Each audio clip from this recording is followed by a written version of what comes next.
જીવન એક સંઘર્ષ, જીવન એક કસોટી, જીવન એટલે વિઘ્નથી ભરેલો એક માર્ગ. આ જીવનની અંદર વિઘ્ન, કસોટી અને પગલે ને પગલે પરીક્ષા. તો આપણે કોઈ પણ કામ કરવું હોય, આપણે કોઈ પણ કાર્ય કરવું હોય તો એ કામને, એ કાર્યને ઓછામાં ઓછું 1000 વાર વિચારવું પડે અને એની 10 દિશા જોવી પડે. જો આપણે કાર્યની 10 દિશા જોયા વગર અને એનો એક પણ વિચાર કર્યા વગર આપણે કોઈ પણ કાર્ય કરીએ, કોઈ પણ કામ કરવી, તો એનું પરિણામ શું આવશે એની આપણને ખબર ના પડે. પણ જો આપણે એ કાર્યને, એ કામને 10 દિશાએ જોઈ, 1000 વાર વિચાર કરી અને જો એ કાર્ય, એ કામ આપણે હાથમાં લેવી, તો કાર્ય પૂરું થયા પહેલાં એ કામનું પરિણામ આપણે જાણી શકીએ છીએ કે આનું પરિણામ આ જ આવશે. એટલે કોઈ પણ કામ કરવું હોય, કોઈ પણ કાર્ય કરવું હોય તો એના 10 દિશા જોઈ લેવી, 1000 વાર વિચાર કરવો. તો આપણે ક્યારેય એ કાર્યમાં પાછા નહીં પડીએ, એ કાર્યથી નાસીપાત નહીં થઈએ. એક વખત એક શિયાળને વૈરાગ લાગ્યો અને શિયાળે એના પતિને કીધું કે સાંભળો છો, મને વૈરાગ લાગ્યો છે, હું ભક્તિ કરવા માટે આ સંસારનો ત્યાગ કરી અને પ્રભુ માર્ગે નીકળી જવાની છું સવારે. તો એ શિયાળના પતિ શિયાળિયાએ આખી રાત શિયાળને સમજાવી કે અરે ગાંડી, આ અડધી જિંદગીએ તને આ શું સૂઝ્યું? આ નાના નાના બાળ બચ્ચા આપણા, આ મારું શું થશે? આ બાળકોનું શું થશે? સમાજમાં મારું મોટું નામ છે તો મારી પ્રતિષ્ઠાનું શું થશે? અરે ગાંડી, ઘરે બેઠા ભક્તિ કર. પણ એ શિયાળ એકની બે ના થઈ અને પોતાના પતિની વાત માની નહીં અને સવારે એ શિયાળ ઘર બહાર મૂકી અને ભક્તિના માર્ગે નીકળી ગઈ. નાના નાના બચ્ચાઓ શિયાળની પાછળ માં કરતા જતા, પણ શિયાળે પાછું વાળીને જોયું નહીં. શિયાળીઓ બિચારો હાથ જોડી અને સમજાવે પણ એ કોઈની વાત માનવા તૈયાર નહોતી. એવો એને વૈરાગ લાગ્યો હતો. પણ એને જે વૈરાગ લાગ્યો હતો, એ જે ભક્તિ માર્ગમાં જઈ રહી હતી એનો એને 10 દિશાનો વિચાર નહોતો કર્યો, એને 10 દિશા જોઈ નથી, બસ એમને એમ નીકળી ગઈ. એને ખબર નથી કે આ ભક્તિ માર્ગમાં મારી કસોટી થશે, મારી પરીક્ષા થશે, વિઘ્નો આવશે, તો આ વિઘ્નો હું સહન કરી શકીશ કે નહીં કરી શકું. મારી પરીક્ષા થશે તો એમાં હું નાસીપાસ થઈશ કે હું પાસ થઈશ, એની પણ એને વિચાર કર્યો નહીં અને શિયાળ તો નીકળી ગઈ. એક ભગવાન શિવનું મંદિર સારું જોયું, બસ આ શિયાળ મંદિરમાં બેસી ગઈ અને ભગવાન શિવનો ઓમ નમો શિવાય, ઓમ નમો શિવાય, ઓમ નમો શિવાયનો જાપ જપવા માંડી.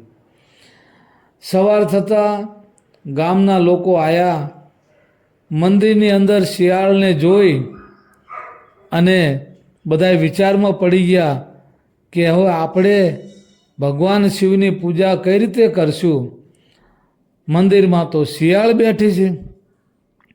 તો ઘણી એને બારે કાઢવા માટે કોઈએ પથરા માર્યા, કોઈ લાકડા માર્યા, કોઈ લાકડાથી ગોદાવી, પણ શિયાળ તો આંખો બંધ કરી ઓમ નમો શિવાય, ઓમ નમો શિવાય, ઓમ નમો શિવાય જાપ જપવા લાગી. એમ કરતાં કરતાં આખું ગામ ભેગું થઈ ગયું. બધાને નવાઈ લાગી, એક કુતૂહલ થઈ ગયું કે આ કેવું પડે. જંગલનું એક જાનવર આ શિયાળ, અને આને કેટલો વૈરાગ લાગ્યો છે જુઓ તો ખરા. આંખ પણ ખોલતી નથી, આટલા પથરા માર્યા તો જોતી નથી, અને ઓમ નમો શિવાય, ઓમ નમો શિવાયના જાપમાં મગ્ન બની ગઈ છે.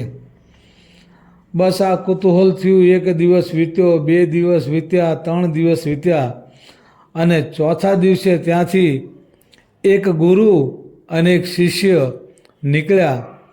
તો આ ગામજનોએ આ ગુરુ શિષ્યને ઊભા રાખી અને વાત કરી કે ગુરુદેવ, અમારા ગામના મંદિરમાં એક શિયાળ બેઠી છે. હવે અમારે પૂજા પાઠ કરવી હોય, ભગવાન શિવની પૂજા કરવી હોય, તો એ શિયાળ જ્યાં સુધી નીકળે નહીં ત્યાં સુધી અમે ભગવાનની પૂજા કઈ રીતે કરવી? તો આ ગુરુદેવને અને શિષ્યને પણ નવાઈ લાગી. એ પણ ત્યાં જોવા આવ્યા. એમણે જોયું તો શિયાળ તો ભગવાન શિવના ધ્યાનમાં મંત્ર જાપ કરે છે, અને આંખો બંધ કરી અને ઓમ નમો શિવાય, ઓમ નમો શિવાય જાપમાં મગ્ન બની ગઈ છે.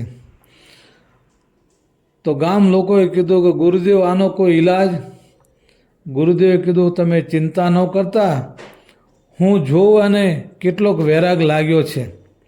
આખું ગામ આવી ગયું છે અને બધા બેઠા છે. અને ગુરુદેવે શિષ્યને કીધું, બેટા ચેલા. ચેલાએ કીધું, હા ગુરુદેવ. જા કે એ શિયાળના 2 કાન કાપી નાખ. શિષ્ય તો સરી લઈને અંદર ગયો મંદિરમાં, અને શિયાળના 2 કાન કાપી નાખ્યા.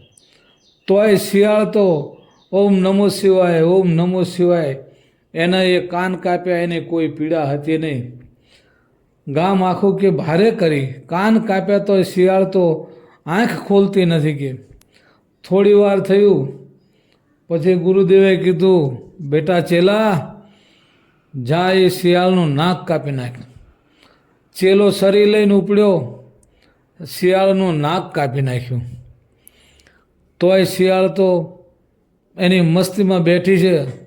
એ નાક કાપ્યું, લોહી દળદળાટ ચાલ્યું જાય છે, પણ એનો કોઈ પરવાહ કરતી નથી, અને એટલી મંદિરમાં મગ્ન બની ગઈ છે ભગવાન શિવના મંદિરમાં કે આખું ગામ વિચાર કરે છે.